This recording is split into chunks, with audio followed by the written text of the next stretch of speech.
നമ്മൾ കൊച്ചയിന്ന് നമ്മൾ നെസ്റ്റോന്ന് കിട്ടിയാണ് ഇറച്ചിയും എല്ലോട് കൂടി, അതും ബീഫാണ്. കപ്പയും കൂടി വെക്കാനാണ് തീരുമാനിച്ചേക്കുന്നത്. റപ്പായുടെ കടയിൽ നിന്ന് കപ്പയും കിട്ടിയിട്ടുണ്ട്. അപ്പം മമ്മി ഇപ്പോൾ കട്ട് ചെയ്ത് ബീഫിനെ എടുക്കട്ടെ, എന്നിട്ട് അതിന് ശേഷം അതെങ്ങനെ പ്രിപ്പറേഷൻ എന്ന് കാണിച്ചു തരാം. ചാലക്കുടിയിലത്തെയും ആലുവയിലത്തെയും കൂടിയുള്ള ഒരു മിക്സഡായിട്ടുള്ളൊരു കറി വയ്ക്കാനാണ് തീരുമാനിച്ചേക്കുന്നത്. മഞ്ഞൾപ്പൊടി,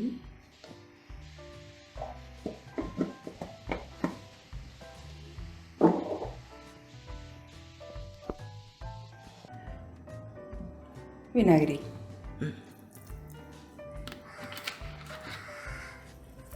ഇഞ്ചി, വേപ്പില, മഞ്ഞൾപ്പൊടി, വേപ്പില ഓൾറെഡി ഇട്ടിട്ടുണ്ടല്ലേ, ഉപ്പ്, കുറച്ച് വെളിച്ചെണ്ണ,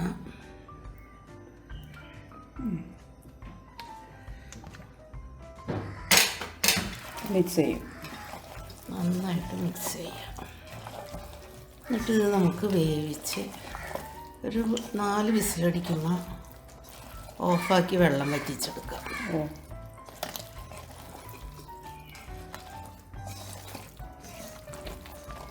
വിനാഗിരിയുടെ, വെളിച്ചെണ്ണയുടെ, ഇഞ്ചി, വേപ്പിലയുടെ ഒക്കെ ബെസ്റ്റ് മണം. ബീഫ് നല്ല എല്ലുമായിരുന്നു, ടേസ്റ്റ് ഉണ്ടാവും. എത്ര വിസിൽ? ഒരു 4 വിസിലടിക്കുമ്പോൾ ഓഫാക്കാം. ഓക്കെ. ഇത് എത്ര മുറിയുടെ തേങ്ങയായിരിക്കും? ഇത് അരമുറി നാളികേരം. മല്ലി, മുളക്, പിന്നെ എന്തൊക്കെയാ, സിനമൻ, തക്കോല, അത് ജാതിപത്രി അല്ലേ, ഗ്രാമ്പു. ഇതെല്ലാം ഇനി വറുത്ത് റോസ്റ്റ് ചെയ്ത് ഇത് ഇത്തിരി വെളിച്ചെണ്ണയിൽ വറുത്ത് പൊടിക്കും. ഇത് നന്നായിട്ട് ചുമക്ക വറുത്ത് അരച്ചെടുക്കും. അരച്ചെന്ന് പറഞ്ഞാൽ വെള്ളം ചേർക്കാണ്ട് അരച്ചെടുക്കണം. ശരി. ഇനി അടുത്തത് നമ്മളുടെ ബീഫും കപ്പയും കൂടിയുള്ള വറുത്തരച്ചുള്ള കറിയാണ് നമ്മൾ റെഡിയാക്കി അവസാനത്തെ ഇതിൽ പ്രോസസ്സിലേക്ക് എത്തി. അതിന് ബീഫ് പാകത്തിന് വേവിച്ചു, കപ്പയുടെ പകുതി വേവ്. ഇത് തേങ്ങ നമ്മൾ എടുത്ത് വെച്ചില്ലേ, അത് വറുത്തരച്ചതാണ്. അത് എണ്ണ കണ്ട തെളിഞ്ഞ് ഇതിൽ വെള്ളം ചേർക്കാതെ ഇതുപോലെ അരച്ചെടുക്കണം. തേങ്ങ വറുത്തത് അല്ലേ? തേങ്ങ വറുത്തരച്ചത്. പിന്നെ ഇത് മല്ലി, നമ്മൾ എടുത്ത് വെച്ച മല്ലി, മുളകൊക്കെ വറുത്ത് പൊടിച്ചു. ഒന്നും വെള്ളം ചേർക്കണില്ല. പിന്നെ ഇഞ്ചി, പച്ചമുളക്, സവോള, കറിവേപ്പില. ഇത് കാച്ചി വയ്ക്കാനുണ്ട്. ഇതിലൊരു പ്രത്യേകത എന്താണെന്ന് വെച്ചാൽ, ഈ വറുത്തരച്ചതിൻ്റെ ടേസ്റ്റ് കറക്റ്റ് കിട്ടാൻ വേണ്ടി നമ്മൾ ഇതിൽ വെളുത്തുള്ളിയും കുരുമുളകും ഏലക്കയും ചേർക്കില്ല. അത് ചേർത്ത് ആ രസങ്ങൾ മുന്നിൽ വരും. ഇതിൻ്റെ രസമൊക്കെ പിന്നിലേക്ക് പോകും. മനസ്സിലായി. ഇത് മുന്നിൽ വരാൻ വേണ്ടി നമ്മൾ മറ്റേതിന് ഉപേക്ഷിക്കും. ഒഴിച്ചു. നമ്മൾ ഉപയോഗിക്കുന്നത് വെളിച്ചെണ്ണ.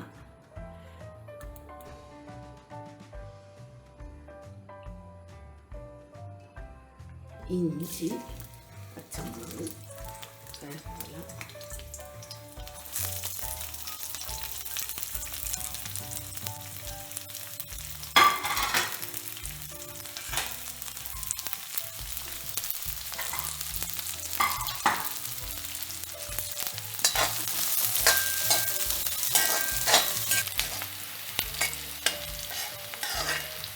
ഇതുപോലെ കളർ മാറിയാൽ മതിയാ? ഇത്രയും മതി.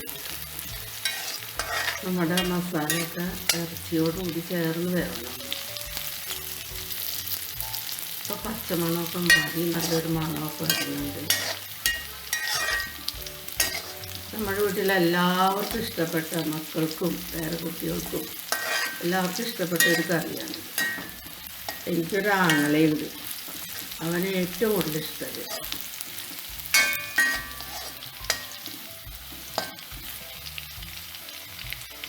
ഇനി നമ്മൾ പൊടിയിടണം കേട്ടോ. അത് എന്തൊക്കെയായിരുന്നു മമ്മി? മല്ലിയും മുളകും മസാലയിൽ ഇതില്ല, ഏലക്കായ ഇല്ല. ഇല്ലാത്ത പറയല്ലേ, ഉള്ളത് പറ. എന്തൊക്കെയാ? ബാക്കിയെല്ലാം ഉണ്ട്, മസാലക്കൂട്ടെല്ലാം ഉണ്ട്. ഏലക്കയുടെ മണം വന്നു കഴിഞ്ഞാൽ ഇതിൻ്റെ രസം. ഇത് നമ്മൾ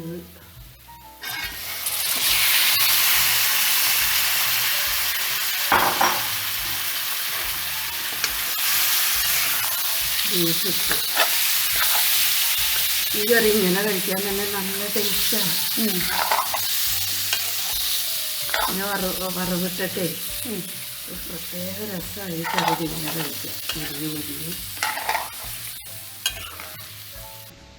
കുറച്ച് ചാറിന് വേണ്ടിയിട്ട് ഒക്കെ കുറച്ച് ചൂടുവെള്ളം ഒഴിച്ച്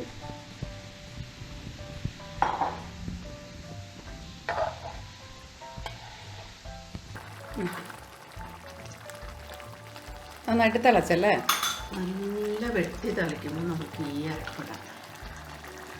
നമുക്ക് അപ്പ തിളപ്പിച്ച വെള്ളം ഊറ്റി കളഞ്ഞ് വെച്ചേക്കണതാണ്. അപ്പം നമ്മുടെ ഈ തേങ്ങ വറുത്തരച്ച വെള്ളം ചേർക്കാത്ത ഈ അരപ്പിട്ടു.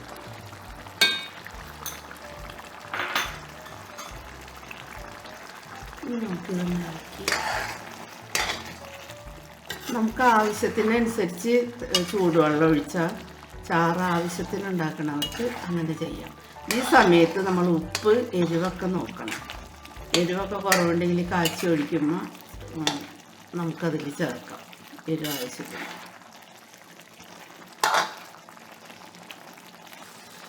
നമ്മൾ കപ്പിടാൻ പോലും നമുക്കിനിയും ഇത് വേണം, വെള്ളം വേണം. കപ്പിട്ട് നമുക്ക് യോജിപ്പിക്കാം.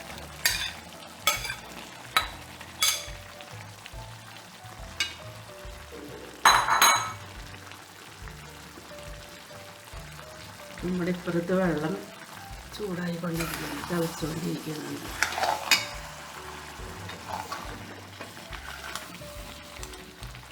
യോജിക്കാൻ വേണ്ടിയിട്ട് അടച്ചു വയ്ക്കണം.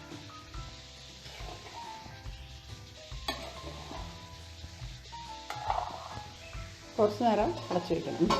എല്ലാവരും കൂടി ഒന്ന് കാച്ചി ഒഴിക്കാം. കാച്ചി ഒഴിക്കണമെന്നില്ല, വെളിച്ചെണ്ണയിലെല്ലാം കാച്ചി ഒഴിച്ചിട്ടുണ്ട്. എന്നാലും ഇത് നമ്മളങ്ങനെ പഠിച്ചു പോയി, കാച്ചി ഒഴിച്ച്.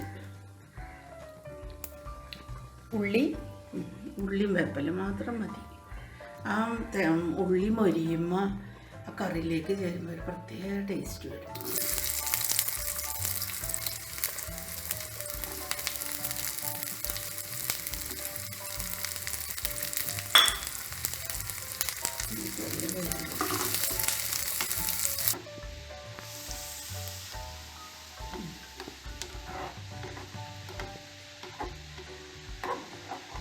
ഈ പാകത്തിന് ഇരിക്കണം. ഇതിൽ നമുക്ക് ഇത്തിരി എരിവ് കുറവുണ്ടത് ഇടാം. ഇത് പെരിഞ്ചീരകപ്പൊടി ഇടണം.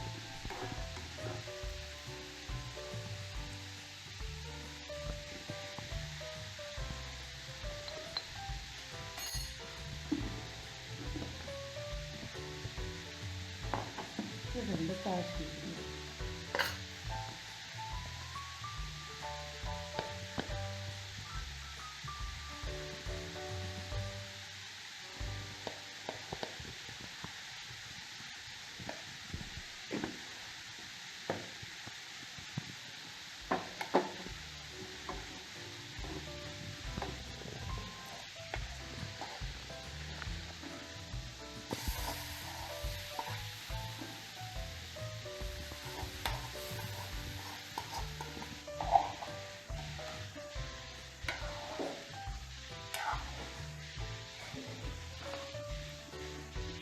അങ്ങനെ നമ്മുടെ വറുത്തരച്ച ബീഫും കപ്പയും റെഡിയായി.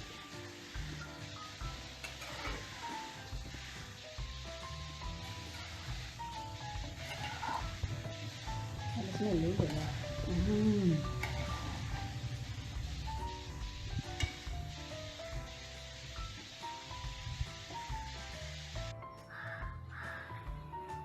അങ്ങനെ നമ്മുടെ ബീഫും കപ്പയും പരട്ടി വറുത്തരച്ച കറി റെഡിയായി. ഇത് ഒറ്റയ്ക്ക് നല്ല ചൂടൻ ചോറിൻ്റെ കൂടെ അച്ചാറ് കൂട്ടി ഒരു ക്യാബേജ് തോരനുണ്ടെങ്കിൽ നല്ല കോമ്പിനേഷനാണ്. ഇത് കപ്പയാണ്.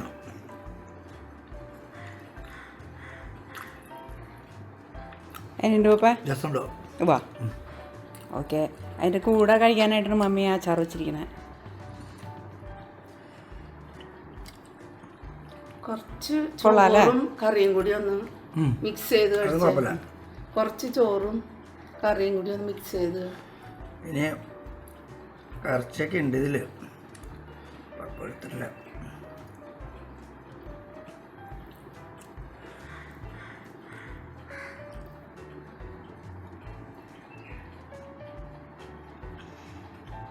നല്ല ഇറച്ചി, നന്നായിട്ട് വെന്തിട്ടുണ്ട്. ഓക്കെ.